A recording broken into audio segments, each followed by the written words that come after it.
થાય તો આપણું કલ્યાણ પણ થઈ જાય. એટલે એ નિશાન આપણે લાવવાનું છે.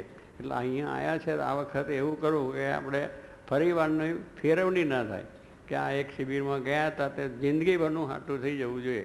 કે ક્યારેય કોઈ વખત આપણા જીવની અંદર મહારાજ સિવાય કોઈ પ્રધાન ના થાય. ગુણાત્યાન સ્વામી મૂળ અક્ષર છે, ભગવાન સ્વામિનારાયણ સર્વોપરી છે, જોગી મહારાજ મોક્ષનું દ્વાર છે, આ બહુશાસનવાળી અક્ષર સંસ્થા સર્વોપરી છે અને એના આપણે આશ્રિત છે.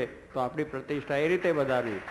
આપણો નંબર ગિનિસ બુકની અંદર એ રીતે બસ સંસ્થાની અંદર સર્વોપરી નામ આપણું આવી જાય, મહારાજના ચોપડે આપણો નંબર આવી જાય, એ સર્વોપરી આપણે ગિનિસ બુક આપણી મોટા મોટી એ છે. આ તો બધી નાશવંત છે, એમાં કંઈ માલ નથી. એમાં આવશે તો ના આવશે તો એ તો કશું છે કોણ નથી. માટે એનો મોહ નહીં રાખતો. સારા થવામાં મોહ નથી રાખવો. સારા ભગવાનના ભક્ત સેવક થવું એ આપણે સારા. બધા કપડાં પહેરીને સારા દેખાવું નથી, પટ્ટિયા પાડીને દેખાવું નથી, પછી બીજો સારી સીધી વાતો કરીને કરવું નથી. સિમ્પલ તમે રહો, સાદા સિમ્પલ રહી અને તમે કામ કરો. તો આપણે અહીંયા આપણે જે આવ્યા છે આ વખતે શિબિરની અંદર, એ શિબિરની અંદર એક એક વાત એક એક પ્રસંગમાં હાજર રહેવું અને હાજર રહીને આ વાતને છે દ્રઢતા કરવી.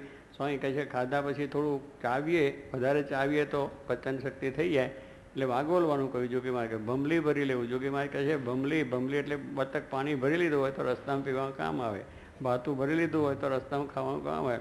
એમ આ ભાતું છે, આ પાણી ભરી પીવાનું છે, અન્ન ને પાણીનો દેહ છે. તો આ આખું જ્ઞાનની વાત છે. આ જે વાતો બધી ભરી લઈશો તો આપણે ગમે ત્યારે કામ આવશે. કોઈ દાડો દેશકાળ આવશે, કોઈ મિત્ર આવશે, દારૂમાં લઈ જતો છે નહીં, મારે નહીં જોઈએ.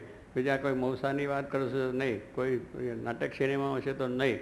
એ તેગડે નહીં થઈ જશે આમ પડકારથી, આમ બહાદુરીથી.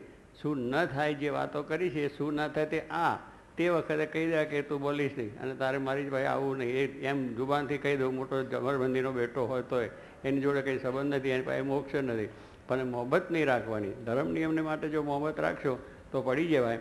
એટલે આપણે બહુ એવી દ્રઢતા થાય એવી મારાને પ્રાર્થના છે. પેલા શિબિરની અંદર પ્રાથમિક રીતે એમને જેમ કહ્યું એમ આપણું પાછું બરાબર રીતને જે આ બધું કરીએ અને પાછું ઘરે ગયા પછી પાછું ફરી જાય અને બીજી વાતોમાં પડી જઈએ. કારણ કે આજે એવું આકર્ષણ જબરદસ્ત છે એ તમારે ન કરવું હોય તો થઈ જાય એવું છે. સામે આવીને ઊભું રહે, આપણે ન જોવું હોય તો સામે આવીને ઊભું રહે. આપણો ફ્રેન્ડ કે ઓહો વાહ ફ્રેન્ડ વાહ, ચાલ આ તો એટલી સરસ ફિલ્મ છે, ના જોવાની વાત. આ ટિકિટ તારા માટે લઈને જ આવ્યો છે, ઓફર તરત જ થઈ જાય. પેલો લલચાય ખરો મફતનું મળે ત્યાં લાઈને કે બરાબર મફતનું પણ તારું જીવન ખોયું. એ તો મફતનો લાવ્યો છે પણ આપણો સત્સંગ ગયો, આપણી પ્રતિષ્ઠા ગઈને આપણું મોક્ષ બગડ્યો. એ બહુ દ્રઢ રાખવાનું. ગમે એટલી ઉપર ઓફર હોય તો પણ ભગવાનને સંત રાજી થાય એ જ કરવું છે. એના સિવાય મારે બીજું કરવું નથી. નોકરી કરો, ધંધો કરો, વિલાયત જાઓ, અમેરિકા જાઓ, દુનિયાના છેડે જાઓ, પણ આ ભગવાનને સંત બેને રાખીને જીવમાં દ્રઢતા રાખી અને જો આપણે કરશું તો આપણો બેડો પાર છે. ભગવાન એવું બધાને બળ આપે.